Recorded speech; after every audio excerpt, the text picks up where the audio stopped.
Yes, colligative property जो ये topic है अपना इस चैप्टर से वो बहुत इंपॉर्टेंट है। इसमें हम कॉलिगेटिव प्रॉपर्टी होती क्या है पहले ये जानेंगे। तो कॉलिगेटिव प्रॉपर्टी की डेफिनेशन लिखिए सबसे पहले, those properties of ideal solution, those properties of ideal solution which depend only on the number of particles, which depends only on the number of particles of the solute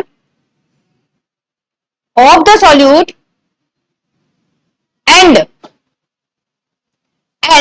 do not depend on the nature of solute and do not depend on the nature of solute are called colligative property. What is colligative property? These properties of ideal solution. ये किसकी property है बेटा? Ideal solution की। The properties of ideal solution, आप इस तरीके से लिख सकते हो इसके अंदर, the properties of ideal solution,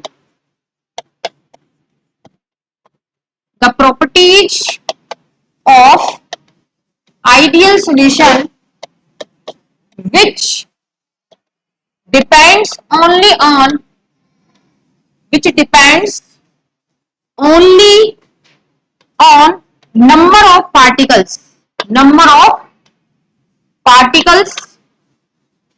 of solute and does not depends upon nature of solute,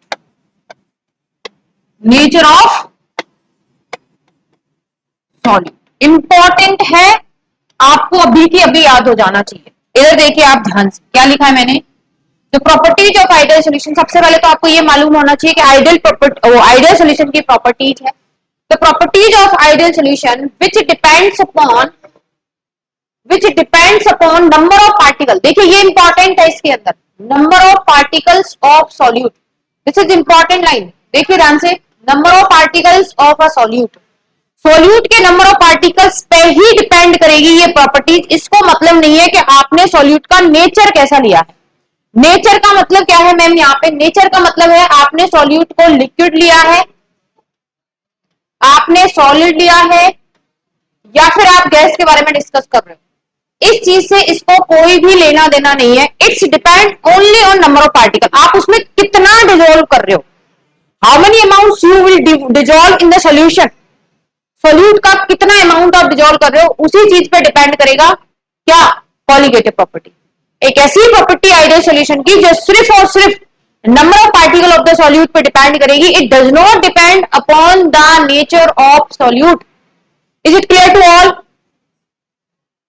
ऐसी एक प्रॉपर्टीज होती है आइडियल सॉल्यूशन, समझ गए आप? कितनी प्रॉपर्टीज होती है? तो देयर आर 4 कॉलिगेटिव प्रॉपर्टीज, लिखिए आप, देयर आर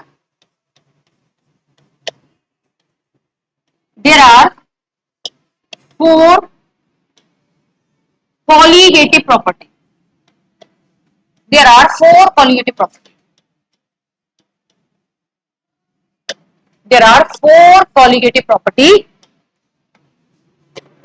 फर्स्ट लिखोगे आप relative lowering of vapour pressure, ये हम पढ़ भी चुके हैं। This is relative lowering of vapour pressure,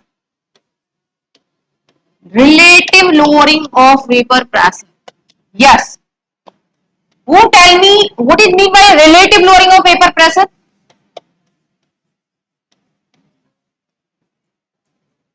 I was discussed in previous class what is relative lowering in vapor pressure. What is mean by relative? Yes, Pushkar, what is the meaning of relative lowering in vapor pressure?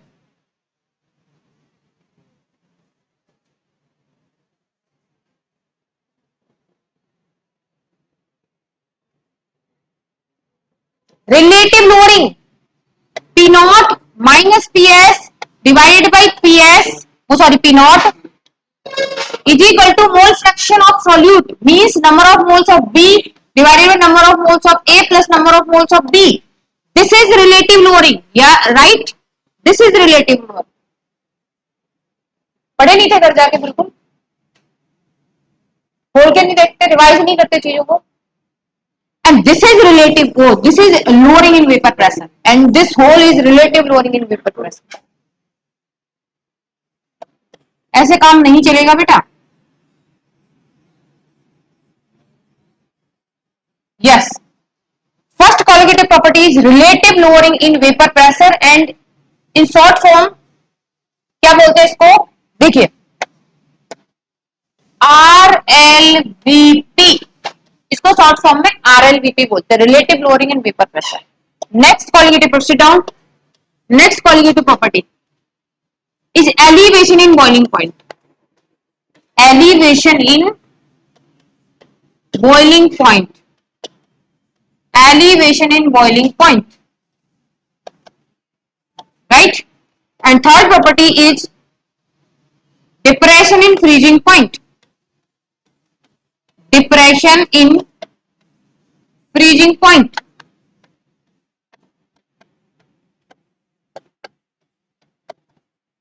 depression in freezing point, and fourth qualitative property is osmotic pressure, osmotic pressure, right? Osmotic pressure.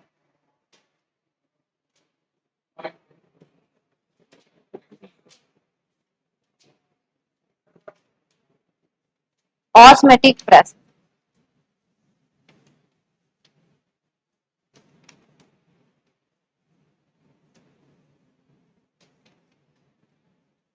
Yes. Elevation in boiling point is represented by delta TB and depression in freezing point delta TF. Osmotic pressure is represented by pi. Osmotic pressure is represented by pi.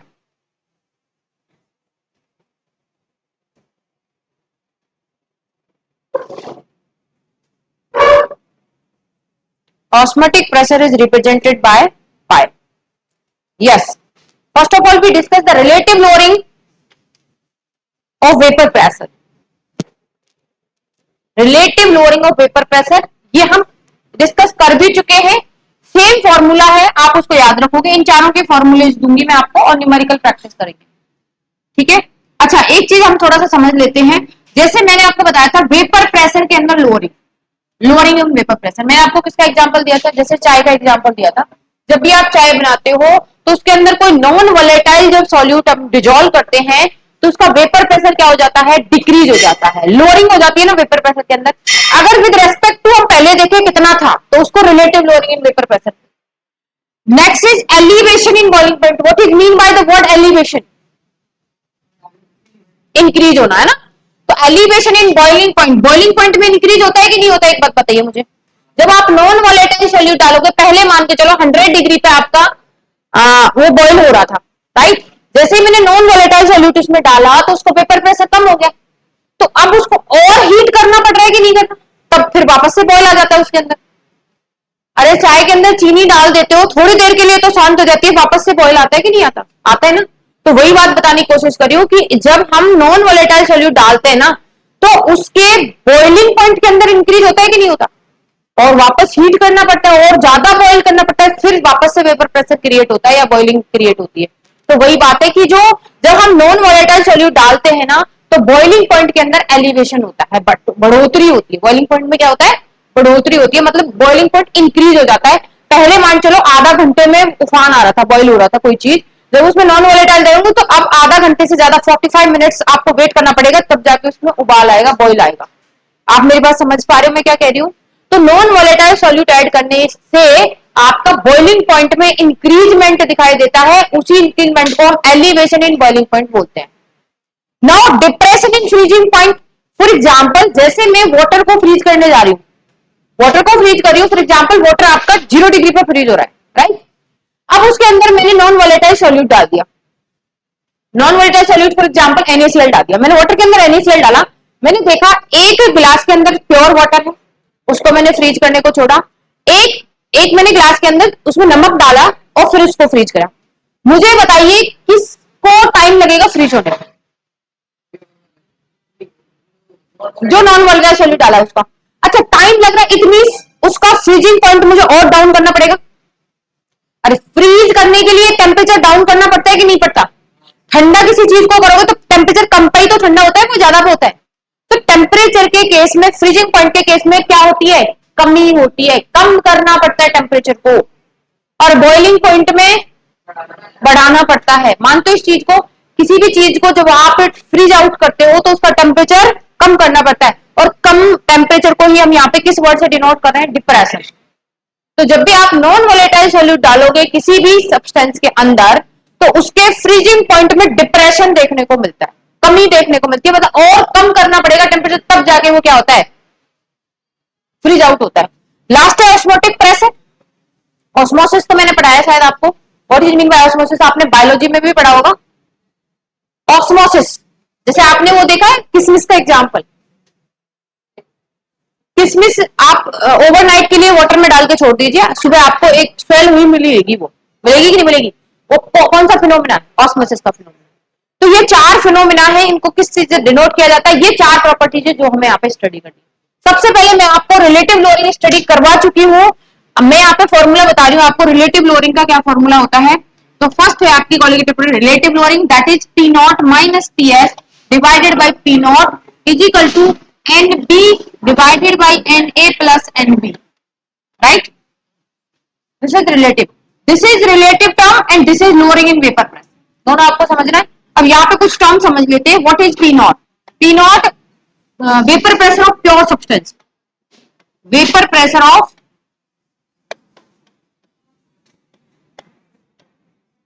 Pure substance, pure substance का vapour pressure है आपका P not. What is P S, vapour pressure of solution, vapour pressure of solution. और P not वापस से आया है तो वो वही है, आप एन बी एन ए, ये क्या है, आप इसको ऐसे लिख सकते हो जीटा बी, ये क्या है, mole fraction, mole fraction of solute, mole fraction of, लिख लीजिए आप फटाफट से। फर्स्ट आपकी जो प्रॉपर्टीज है दैट इज रिलेटिव लोअरिंग, उसके लिए आप ये फॉर्मूला लिखिए, P not minus P S divide by P not is equal to N B upon N A plus N B.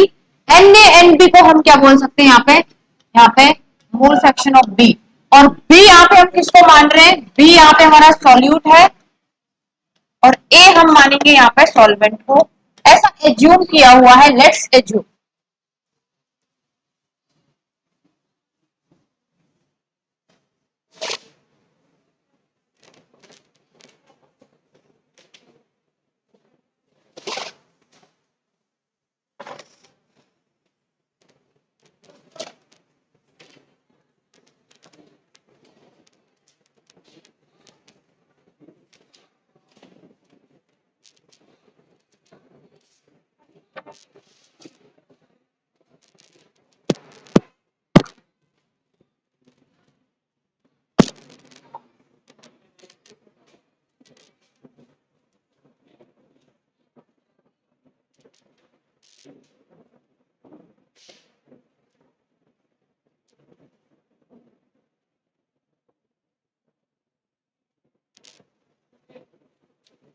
लिख लिया गया आपने, नेक्स्ट हेडिंग लगाइए, elevation in boiling point, elevation in boiling point,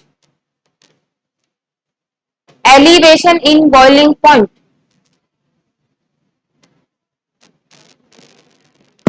Who tell me the definition of boiling point? Who tell me the definition of boiling point? Yes, Sneha, stand up. What is mean by boiling point?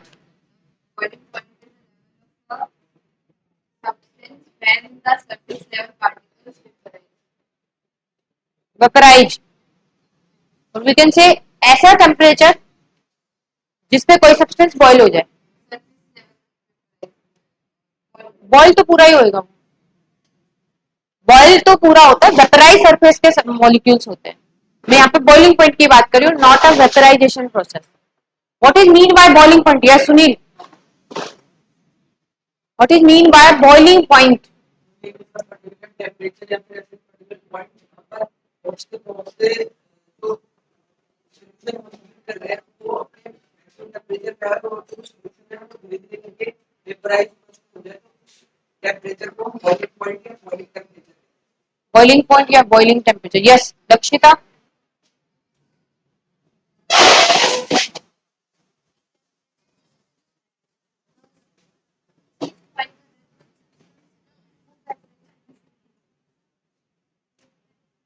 आप वही कहना चाह रहे हो कहीं ना कहीं कि वो टेम्परेचर जिस पे कोई भी सब्सटेंस बॉयल होना स्टार्ट हो जाए, यही कह रहे हो ना बेसिकली, यही कह रहे हो। ठीक है आपकी बात, लेकिन वो टेम्परेचर आता कैसे है, हमें कैसे पता चलेगा कि ये टेम्परेचर का बॉइलिंग पॉइंट है। मतलब मैं ये कहना चाह रही हूँ कि अब आप 12th क्लास में आ चुके हो, अब आपको थोड़ी डेफिनेशन है ना, वो थोड़ी सी आपको प्रोफेशनल डेफिनेशन देनी पड़ेगी बॉइलिंग पॉइंट। आप यूं नहीं बोल सकते कि मैम वो टेम्परेचर जिसपे कोई सब्सटेंस बॉयल हो जाए वो आपका बॉइलिंग पॉइंट। वो टेम्परेचर कौन सा टेम्परेचर होता है, कैसे निकालते किसी भी सब्सटेंस का बॉइलिंग पॉइंट, सुन लेना मेरी बात ध्यान से। बॉइलिंग पॉइंट वो पॉइंट होता है किसी भी सब्सटेंस का, सुन लेना आप इस बात को माइंड में बिठा लेना मैं क्या कहना चाह रही हूँ। बॉइलिंग पॉइंट को अगर मैं डिफाइन करना चाहूं तो बॉइलिंग पॉइंट वो पॉइंट होता है किसी सब्सटेंस का जहां पे उसका वेपर प्रेशर, किसी भी सब्सटेंस का vapour pressure, vapour pressure is equal to atmospheric pressure, vapour pressure is equal to atmospheric pressure.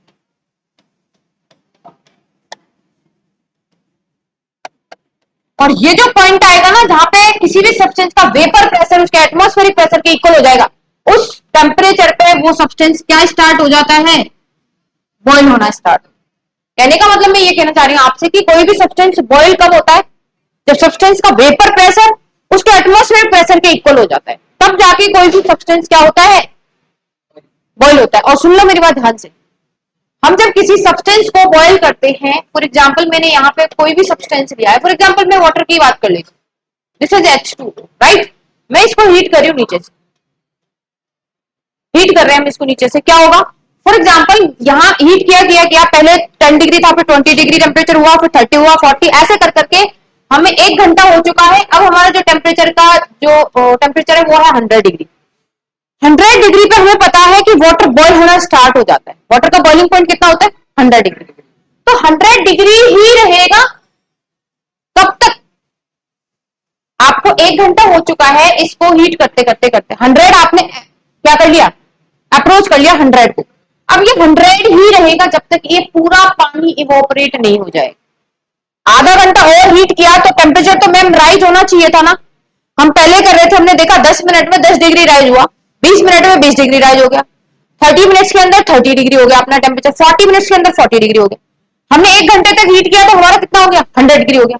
अब हम इसको आधा घंटा और हीट किया है तो टेम्परेचर में बढ़ना चाहिए था ना, ये 120 130 होना चाहिए था। अरे होना चाहिए था कि नहीं होना चाहिए था, आप बॉइल कर जा रहे हो तो टेम्परेचर तो इंक्रीज होना चाहिए था। जब इसका बॉइलिंग पॉइंट आ जाएगा तो ये पूरा का पूरा इवोपरेट होएगा, तब तक टेम्परेचर रिमेन 100 डिग्री। क्या आपको ये बात समझ में आई मैं क्या कहना चाह रही हूँ। कोई भी सब्सटेंस जब आपने बॉइलिंग पॉइंट पे होता है ना, तो आप उसको नीचे से हीट करे जाओ, वो अपना बॉइलिंग पॉइंट कांस्टेंट रहेगा, कब तक, जब तक वो पूरा का पूरा इवोपरेट नहीं हो जाता। समझ में आई सुनील मेरी बात। तो अब आप जो डेफिनेशन दोगे बॉइलिंग पॉइंट की, that is vapour pressure is equal to atmospheric pressure. उस पॉइंट पे कोई भी सब्सटेंस क्या हो जाता है, बॉयल होना स्टार्ट हो जाता है, और टेम्परेचर रिमेन कांस्टेंट जब तक कि वो पूरा का पूरा बॉयल नहीं हो जाता। Is it clear to all. चलिए बॉइलिंग पॉइंट की डेफिनेशन क्लियर हुई, बैठिए आप। अब आप मेरी बात ध्यान से सुनना, मैं क्या कहना चाह रही हूँ, आपको क्या बताने की कोशिश कर रही हूँ। हमारा जो colligative property that is elevation in boiling point, that is elevation in boiling point, यही था। एलिवेशन इन बॉइलिंग पॉइंट का हम एक ग्राफ बनाएंगे यहाँ पे।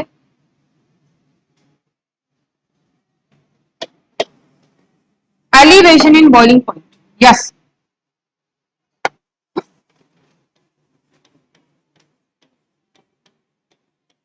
देखते हैं होता है या नहीं होता increase.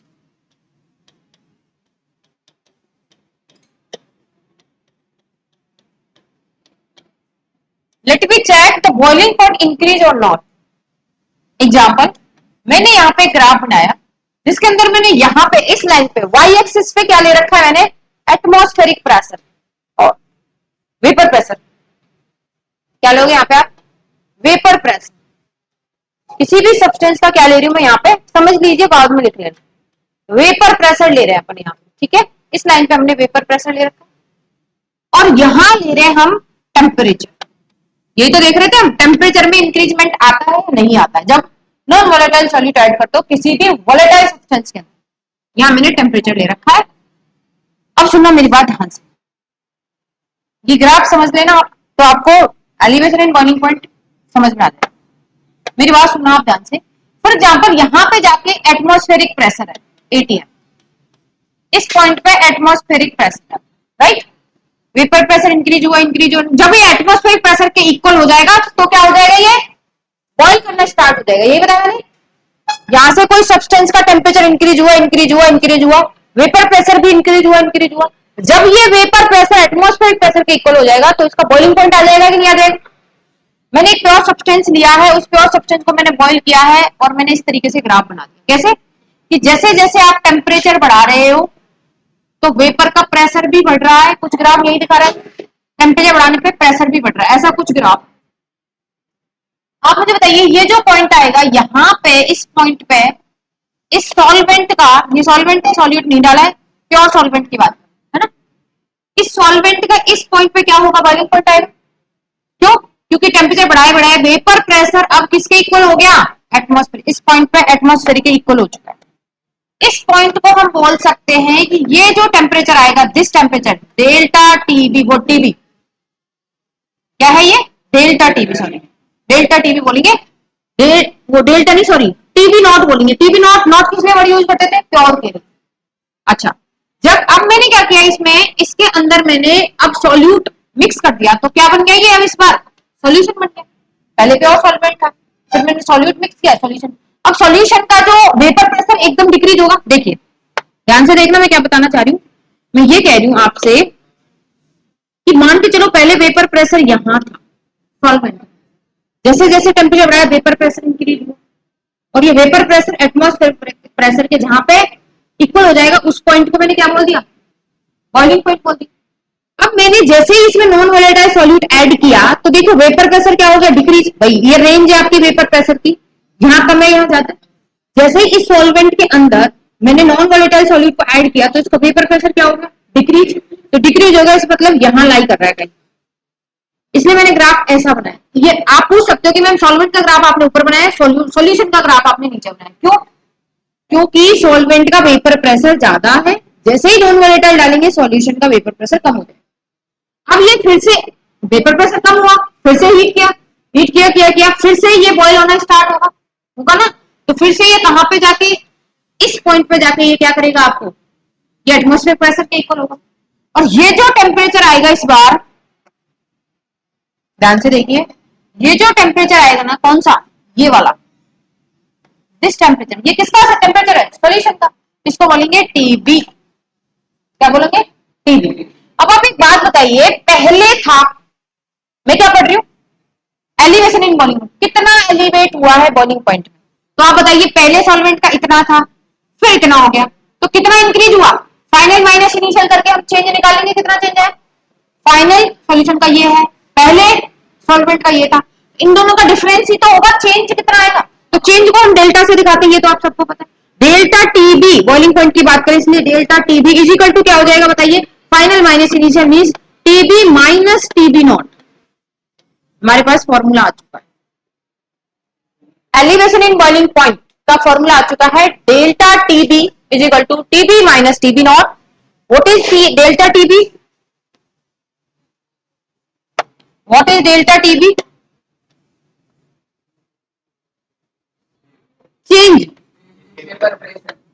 change in boiling point, right? TB is what, boiling point of boiling point of solution, and TB not, boiling point of solvent, boiling point of pure solvent, या सॉल्वेंट लिख दीजिए, वो प्योर है। आपको क्या ये बात समझ में आई। एक तो ये फॉर्मूला आपको याद रखना एलिवेशन के अंदर, यहां से आपको कोई ये गिवन होगा, ये गिवन होगा, ये पूछेंगे, मतलब इन तीनों में से कोई दो चीज गिवन होगी, कोई एक निकालिए, है ना। अब मैम डेल्टा टीबी और निकालते हैं एक तरीके से, उसका एक फॉर्मूला आप याद करोगे डायरेक्ट। देखिए delta TB is equal to होता है KB into M small M. समझ लीजिए बात को, इसको तो कॉलिगेटिव प्रॉपर्टी बोलते हैं। एलिवेशन इन बॉइलिंग पॉइंट कितना बढ़ोतरी हुई, केबी क्या है यहाँ पे, Kb क्या है? इब्लियोस्कोपिक कांस्टेंट क्या है? ये तो पूछा गया है कई बार। इब्लियोस्कोपिक, स्पेलिंग देख लेना एक बार,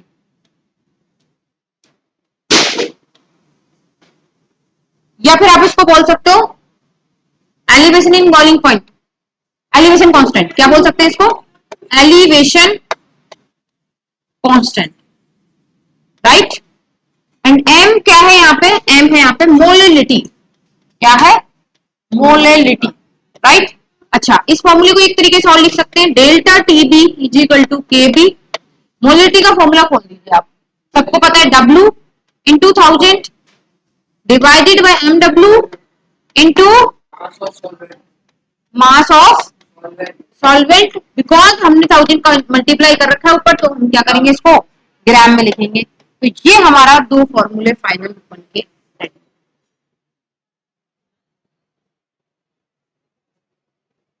देख लीजिए ध्यान से, इतना पढ़ना है आपको।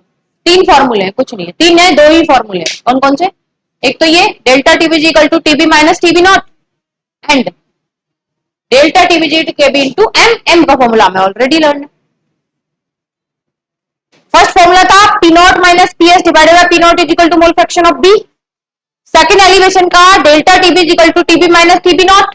सेकंड फॉर्मूला है टीबी निकालने के लिए केबी इंटू एम। केबी आपको गिवन होगा, एम के लिए कुछ डाटा गिवन होगा, मास वगैरह, molar mass, mass of solvent. M निकाल लेना, एम का मल्टीप्लाई केबी से करना, डेल्टा टीबी निकालना, डेल्टा टीबी की वैल्यू कहीं यहाँ पुट करना, इन दोनों में से कुछ पूछ लिया जाएगा। आप समझ लो कैसे इंटरचेंज करना है दोनों फॉर्मूलेज को। आपको क्वेश्चन में डायरेक्टली मोलिलिटी गिवन हो सकती है, तो आप केबी से मल्टीप्लाई कर देना, डेल्टा टीबी आ जाएगा। डेल्टा टीबी की वैल्यू यहाँ पुट करेंगे, इनमें से कुछ निकालना होगा अपन को। समझ गए? या तो वो बोलेगा कि बताइए सॉल्यूशन का बॉइलिंग पॉइंट, या बोलेगा सॉल्वेंट का बॉइलिंग पॉइंट बता दीजिए। क्या आपको ये बात क्लियर है? क्या पूछा जाएगा एलिवेशन इन बॉइलिंग पॉइंट से? अब आप लिख लीजिए फटाफट से, ये ग्राफ बनाइए। पहले बॉइलिंग पॉइंट, आप एक सेकंड बॉइलिंग पॉइंट की डेफिनेशन लिखिए, बॉइलिंग पॉइंट की डेफिनेशन लिखिए, एक second.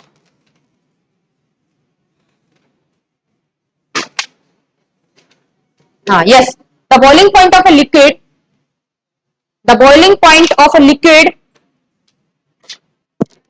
the boiling point of a liquid is the temperature, is the temperature at which,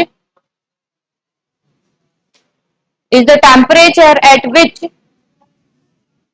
the vapor pressure of liquid become to atmospheric pressure, the vapor pressure of liquid become to, vapor pressure of liquid become to atmospheric pressure. The boiling point of liquid is the temperature at which the vapor pressure of liquid become equal to, become equal to atmospheric pressure। यही बोला था मैंने। अब graph बना लीजिए आप, ये वाला एलिवेशन इन बॉइलिंग पॉइंट में ये ग्राफ बनाइए फटाफट से।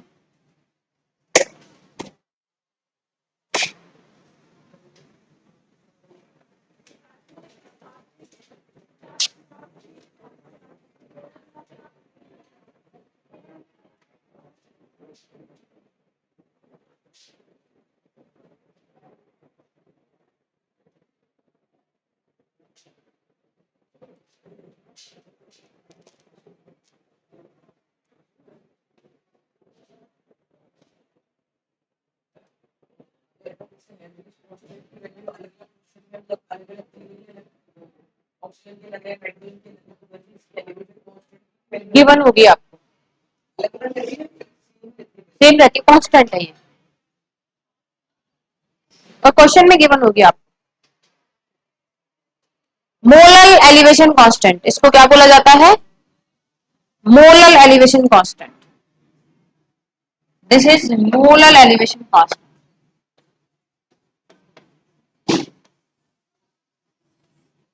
This is molal elevation constant.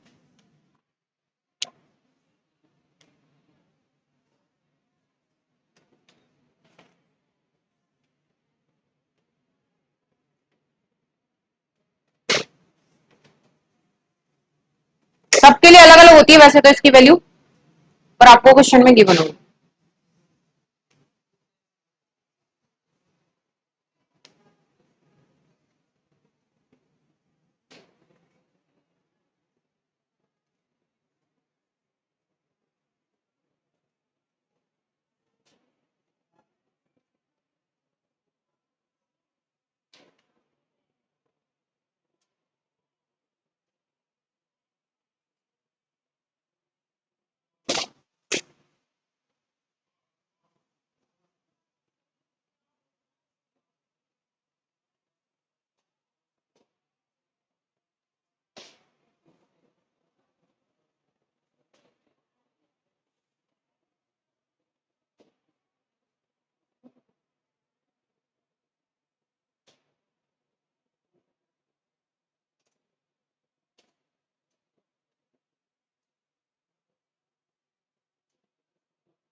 क्या करना है?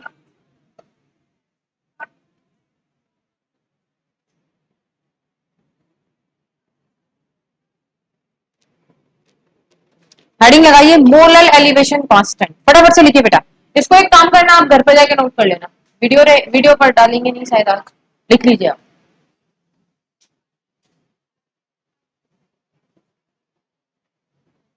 लिख लिया सारा?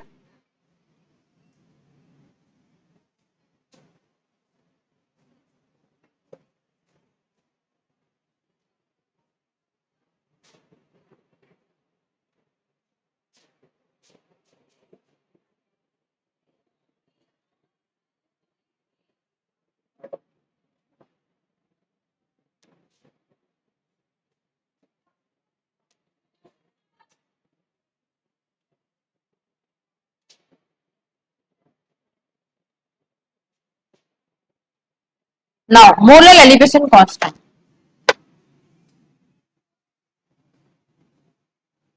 Yes, molal elevation constant, molal elevation constant किसको बोल रहे हैं हम? केबी। इसकी डेफिनेशन लिखिए, it may be defined as, it may be defined as elevation in boiling point, the elevation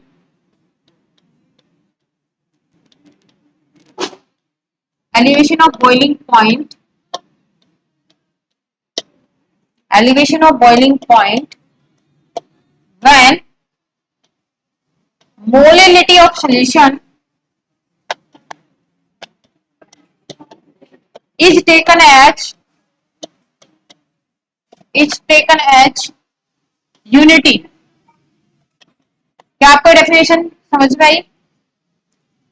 ये कह रहा है कि डेल्टा टीबी इजिकल टू क्या होता है? KB into molality. सुनिए मेरी बात ध्यान से, ये डेफिनेशन ये कह रही है कि आप किसी भी सॉल्यूशन की मोलैलिटी को यूनिटी ले लें, मींस 1 ले लें, तो जो molal elevation constant is equal to किसके हो जाएगा?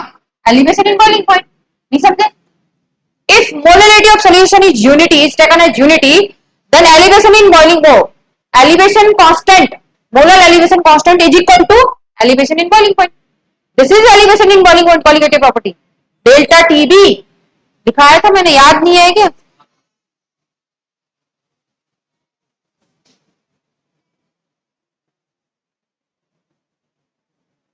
Elevation in boiling point delta TB. तो ये डेफिनेशन कहती है आपकी, if molality of solution is taken as unity, then molar elevation constant is equal to elevation of boiling point. It may be defined as the elevation of boiling point when molality of solution is taken as unity. आप molality को unity means 1 ले लोगे तो 1 into केबी मतलब केबी is equal to क्या हो जाएगा, delta TB. जब आप मोलिलिटी को 1 ले लोगे तो delta TB is equal to KB, molar elevation constant is equal to elevation in boiling point.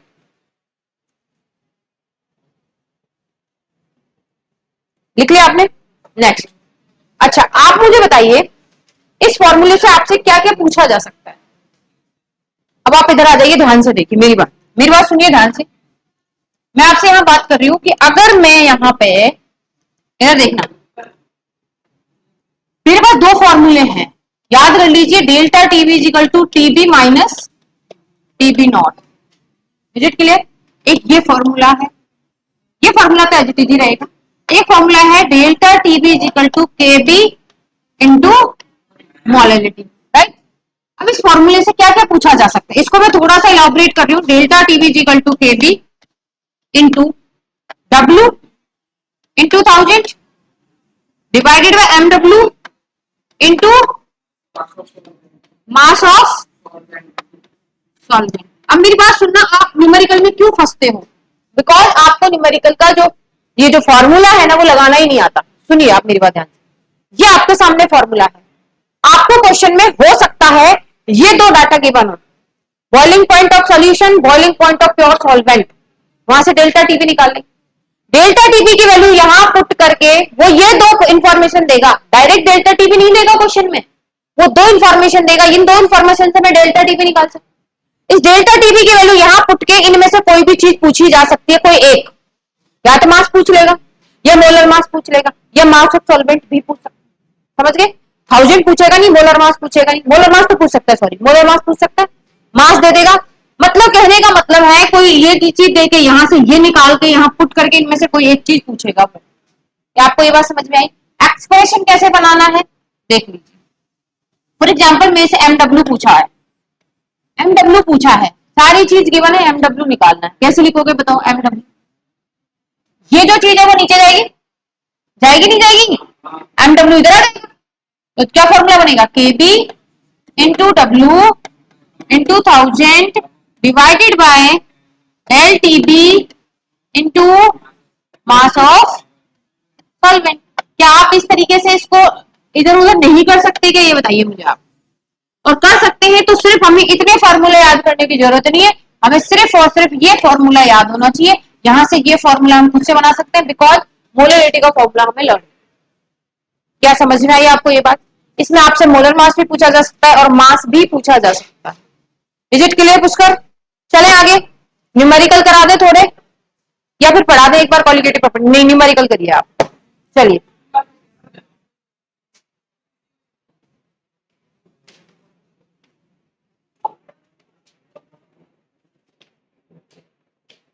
Question लिखिए, कैलकुलेट मोलर एलि, एक सेकंड,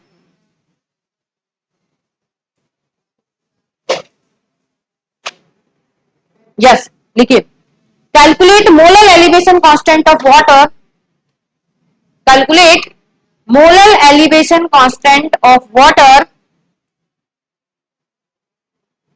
कॉमा, आप इनडायरेक्टली शॉर्ट फॉर्म में लिख सकते हो क्वेश्चन को। Calculate molar elevation constant of water means calculate KB for water, यही तो है molar elevation constant KB. Calculate KB for water, comma, it being given that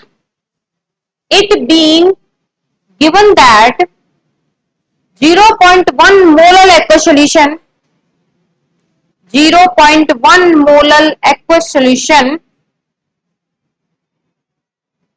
of a substance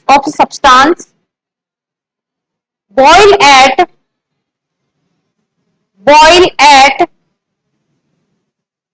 100.052 degree Celsius. 100.052 degree Celsius के भी निकालना है आपको।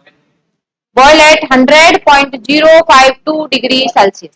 इधर देखिए आप सभी, पुष्कर स्टैंड अप। आप मुझे बताइए क्वेश्चन में गिवन क्या है?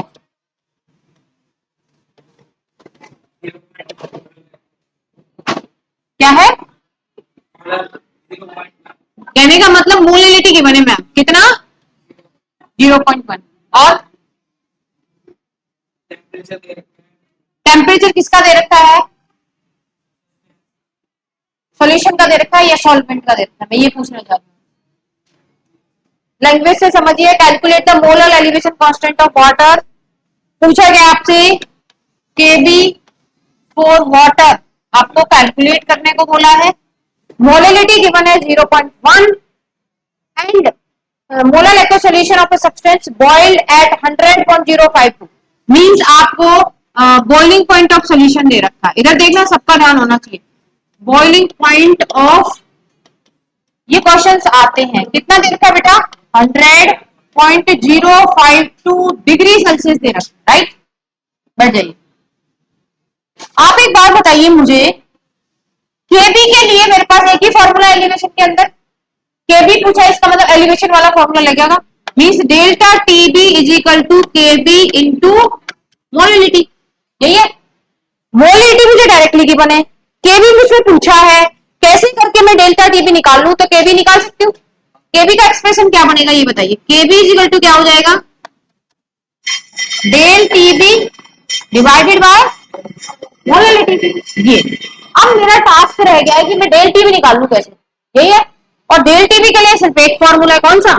Del TB is equal to TB minus TB not. Is it clear?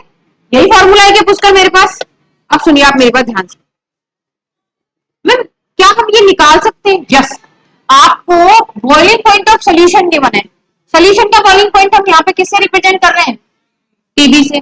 Pure solvent का किससे कर रहे थे? टीबी नॉट से। मैम हमें टीबी तो गिवन है, मुझे आप टीबी नॉट बता दीजिए, मैं डेल्टा टीबी निकाल दूंगा उसमें से माइनस करके। टीबी नॉट क्या है? जब आपको गिवन नहीं है तो आप वाटर कंसीडर करोगे एज अ सॉल्वेंट, और वाटर का बॉइलिंग पॉइंट आपको पता है कितना? 100।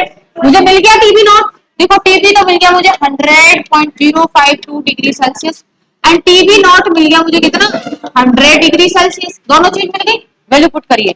Delta TB is equal to TB मतलब 100.052 डिग्री माइनस 100। इसमें से इसको माइनस करोगे तो डेल्टा टीबी कितना आएगा पुष्कर? 0.052 डिग्री सेल्सियस की वैल्यू पुट करिए यहाँ पे। 0.052 degree Celsius divided by M 0.1। जब आप इसको कैलकुलेट करोगे तो यहां से केबी निकल के आएगा आपका, KB comes out to be 0.52। 0.52 unit क्या आएगी? मोलिलिटी की यूनिट क्या होती है? मोल्स पर केजी होता है ना, जिसकी यूनिट आएगी मोल पर केजी, मोल्स पर केजी, और यहाँ पे केल्विन। यही तो आएगी। अरे यही आएगी, नहीं आएगी? केल्विन भी तो आएगा, टेम्परेचर का टर्म भी तो आएगा। सॉरी केल्विन नहीं लिया हमने, यहाँ पे डिग्री में बात करी है, तो अभी यूनिट पे बात नहीं कर रहे अपन। यूनिट पे मैं थोड़ी देर में डिस्कस करने वाली हूँ, यूनिट पे। अभी आप यूनिट छोड़ दीजिए।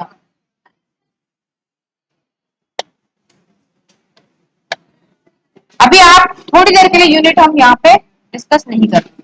आपका आंसर कितना है? मैं आपको केबी की यूनिट डायरेक्ट बताऊंगी कितनी होगी। आपका आंसर, इसको आप जैसे आया वैसे ही लिखिए। कितना आया?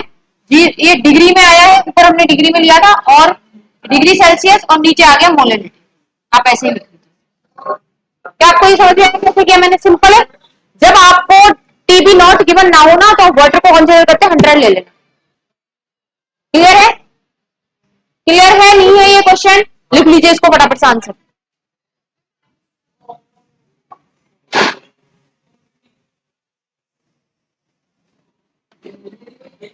लिखिए।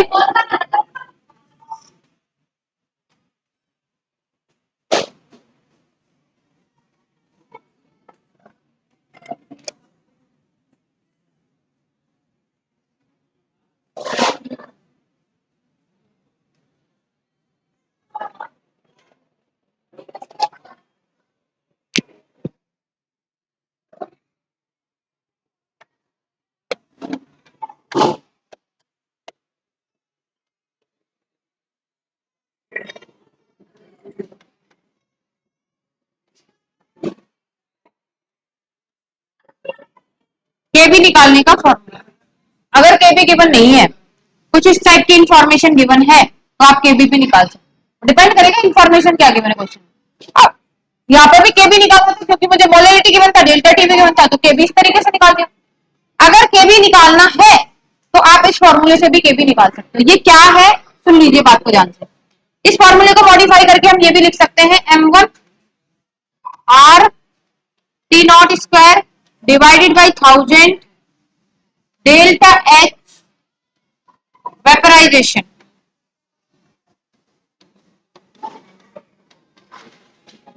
ये फॉर्मूला भी लगा सकते हो, सेम ही बात। एलवी क्या होता है, एलवी होता है आपका delta H of vaporisation divided by molar mass m1। इस एलवी के एलिमेंट यहां पुट के फॉर्मूला वो आ गया, एलवी ये होता है, ठीक है। इसके अलावा आप क्या लिख सकते हो, ये टर्म्स लिख सकते हो, क्या क्या दे रखे हैं। आर क्या है यहाँ पे, आर है आपका gas constant. Gas constant thermodynamics में मैंने आपको पढ़ाया, गैस कांस्टेंट की वैल्यू क्या होती है, 0.8321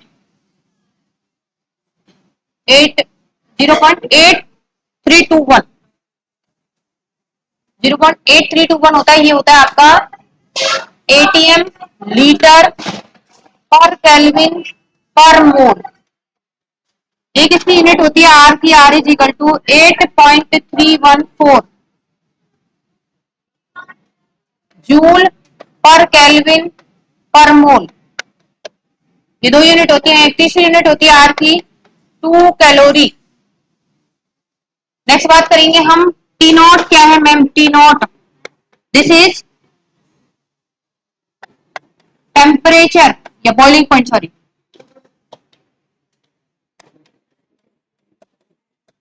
बॉइलिंग पॉइंट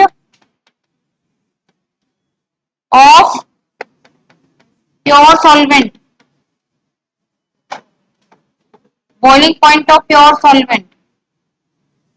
और क्या रहेगा इसमें, LV latent, latent heat of vaporisation, heat of vaporisation, latent heat of vaporisation, बस। अच्छा m1, m1 क्या है, molar mass, molar mass of solvent, molar mass of solvent. Any other term, बस यही है। अब लिख लीजिए इसको, फटाफट से लिख लीजिए आप।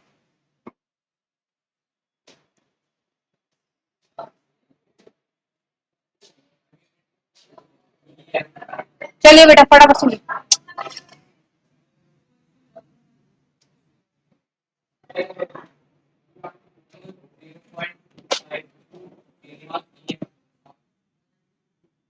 अरे डिग्री है, ये डिग्री पर मोलिलिटी, एज इट इज मैंने लिख दिया है क्योंकि नीचे मोलिलिटी है। हाँ ये लगाओ या ये एक ही बात है। लेटेंट हीट का फॉर्मूला खोल दिया मैंने, कुछ नहीं उसमें।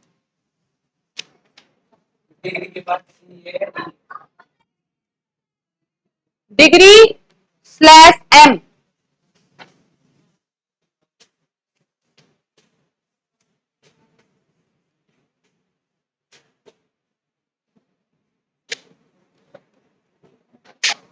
के की यूनिट देख लीजिए आप, यहीं पे लिख लेना, यूनिट ऑफ के, यूनिट ऑफ के बी केल्विन केजी